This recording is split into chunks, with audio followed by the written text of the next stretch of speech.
Hola, yo soy Diana y en este video voy a explicar las categorías del relato literario según Tzvetan Todorov. Todorov enseña a estudiar no la obra, sino las virtualidades del discurso literario, que es básicamente estudiar la literariedad y no la literatura del texto, tomando en cuenta que literariedad es el conjunto de elementos que hacen que una obra sea literaria. Antes de adentrarnos, cabe mencionar que anterior al formalismo, los estudios literarios estaban en la psicología, la sociología, la filosofía, etc. No tenían un objeto centrado, por lo que iban por muchos caminos, excepto por el de la literariedad. Todorov propone hacer un trabajo de descripción de las obras con los siguientes elementos. Primero, en el plano del sentido e interpretación, el sentido nos enseña que los elementos por sí solos pueden parecer absurdos, pero una vez entendiendo la obra y relacionándolos con otros elementos, se entiende su razón de estar ahí. En la descripción, el sentido apunta a los elementos literarios. No hay elementos que no tengan un motivo en la obra, que no ayuden a aportar al conjunto. En otras palabras, nada sobra y nada falta. Por otro lado, la interpretación parte desde la ideología del crítico. Es una descripción desde el pensamiento individual.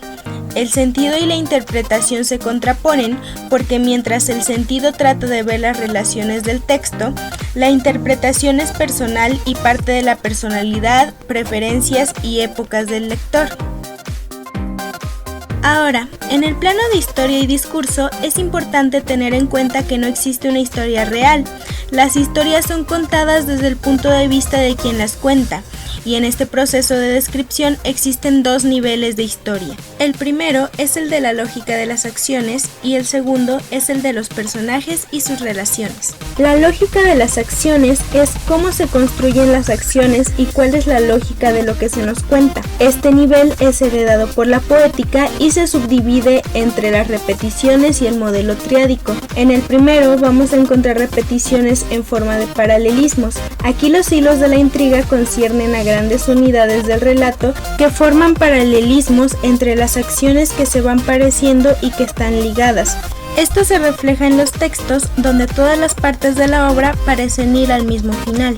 Las formas verbales son los detalles que podemos notar, por ejemplo, cuando un capítulo empieza y termina igual. Ahora, el modelo triádico, retomado a partir de Claude Bremont, nos dice que el relato entero está construido por microrrelatos encadenados, o sea que cuando leemos una obra narrativa, lo que tenemos son muchos microrrelatos que se suman para crear una historia. El segundo nivel de la historia es el de los personajes y sus relaciones. De acuerdo a Todorov, los personajes siempre se caracterizan por sus relaciones con otros personajes. Para hacer el estudio de los personajes existen varias formas, de las cuales revisaremos dos principalmente. Primero, la de los predicados de base, donde se menciona que hay tres relaciones principales entre personajes: deseo, comunicación y participación. Esto nos enseña que un personaje es un personaje por sus relaciones y participación con otros. Estas tres relaciones a su vez tienen sus reglas de derivación. La regla de oposición, que parte de las tres reglas base en cuanto a su negación: no deseo, no comunico y no participo. Luego la regla del pasivo, que es cómo se expresa la relación de los personajes en pasivo. Es cuando, por ejemplo, existe un deseo, pero no una comunicación hasta que después se da la reacción. La segunda forma de estudio de los personajes es el ser y el parecer, que nos explica que en las relaciones entre los personajes existe una dualidad de estos dos aspectos. Y se puede dar, por ejemplo, cuando un personaje cambia la línea de la historia, haciéndonos creer, por ejemplo, que es bueno, pero en realidad sus intenciones son malas. Por último, en el plano del relato como discurso, nos explica que los procedimientos del discurso se separan en tres grupos: el tiempo del relato, los aspectos del relato y los modos del relato. El tiempo del relato nos explica que mientras el relato es lineal, la historia es pluridimensional y se contrasta en ambos tiempos. Lineal por el modo y el tiempo en el que se lee y pluridimensional porque cuenta con múltiples perspectivas. Este contraste ocurre mediante dos mecanismos: el de la formación temporal, que trata de la descripción del orden de los acontecimientos y nos obliga a preguntarnos ¿en qué orden se cuenta la historia? Y el segundo mecanismo, que es el de encadenamiento, alternancia e intercalación. El encadenamiento consiste en la yuxtaposición de historias diferentes en orden cronológico. La alternancia es contar dos historias simultáneamente y la intercalación es la inclusión de una historia dentro de otra.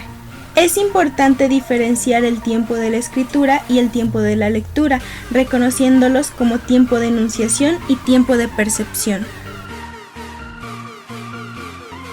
Los aspectos del relato son percepciones que tienen que ver con el desde dónde entendemos el relato. Y por supuesto lo vamos a entender desde el narrador, que es quien nos presenta las circunstancias. Aquí reconocemos tres tipos de narrador o visiones. La primera es la visión por detrás, o el narrador que es mayor que el personaje. Es aquella donde el narrador sabe más que el personaje. La segunda es la visión con, donde el narrador es igual al personaje, o sea que saben lo mismo, ni más ni menos. Y la última es la visión desde afuera, donde el narrador es menor que el personaje, o sea que sabe menos que cualquier personaje. Por último, en los modos del relato, Todorov dice que hay una gran diferencia entre decir y mostrar. Uno tiene que ver con el enunciado y otro con la enunciación. También dice que hay dos modos de presentar el relato: la representación y narración, que a su vez corresponden con discurso e historia. La representación tiene que ver con el discurso porque llega a tener aspectos mucho más subjetivos, mientras que la historia corresponde a una narración más objetiva. Ahora, la objetividad y subjetividad en el lenguaje tienen que ver con el enunciado y la enunciación. En otras palabras, son el decir y el hacer. Por último, en la imagen del narrador nos enseña que el narrador es el sujeto de la enunciación que se representa en un libro y se estudia desde el nivel apreciativo. Ahora, utilizando estas categorías del relato literario de Todorov, analizaré el cuento de El corazón delator de Edgar Allan Poe.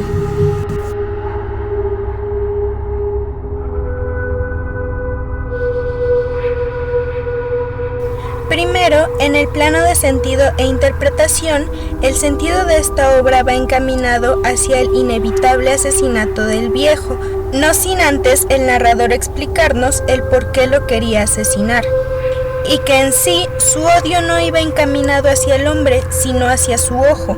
Cada fragmento de esta obra nos lleva a un final un tanto inesperado. Ahora, desde mi percepción, yo creo que el narrador era esquizofrénico o psicópata por la cautela y malicia con la que actúa. Además de que tanto al principio como al final, su actitud me parece fuera de la normalidad mental.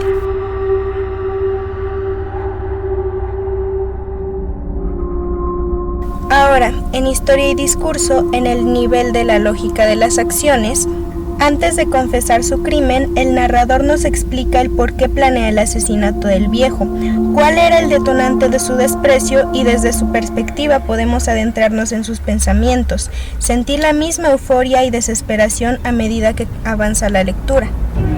Las repeticiones más persistentes son las del terror que causa aquel ojo de cuervo azul, que es el detonante al principio de la historia. Y al final, las repeticiones se centran en el corazón, que como lo dice el nombre de la historia, delata al personaje. Ahora, en cuanto al modelo triádico, los microrrelatos que podemos observar son la descripción de la personalidad del narrador al principio cuando menciona soy muy nervioso, siempre lo he sido, etc.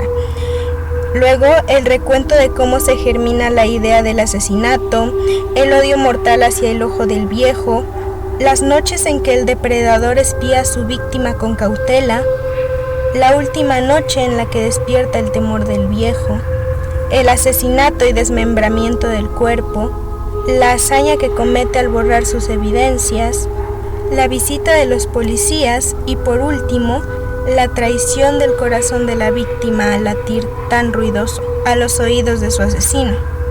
Después, en el nivel de los personajes y sus relaciones, la relación entre la víctima y el asesino aparentemente es activa, comunicativa y participativa, porque al parecer vivían juntos, pero al momento de la narración el viejo se vuelve pasivo porque es en él en quien recaen las acciones y los deseos de su compañero. Los policías, aunque son personajes secundarios, son comunicativos, porque conviven con el protagonista e incluso son convencidos de la inocencia de este. El asesino parece una persona muy buena a los ojos de los demás, aunque en realidad resulta ser alguien muy siniestro, que al final es traicionado por sus propios pensamientos.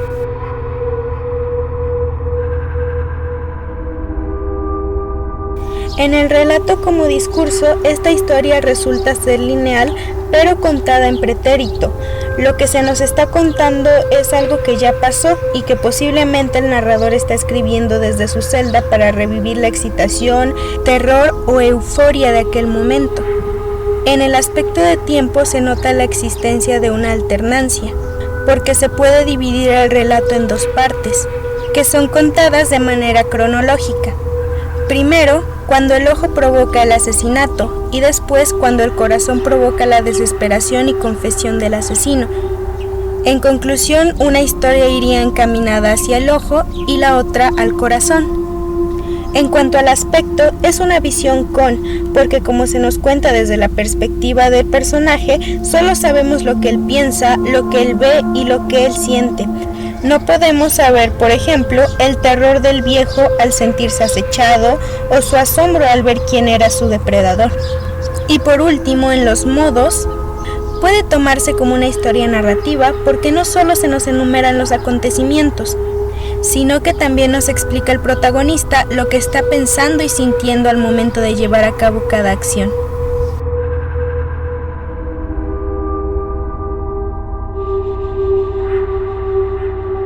Y bueno, pues de mi parte eso es todo y muchísimas gracias por su atención.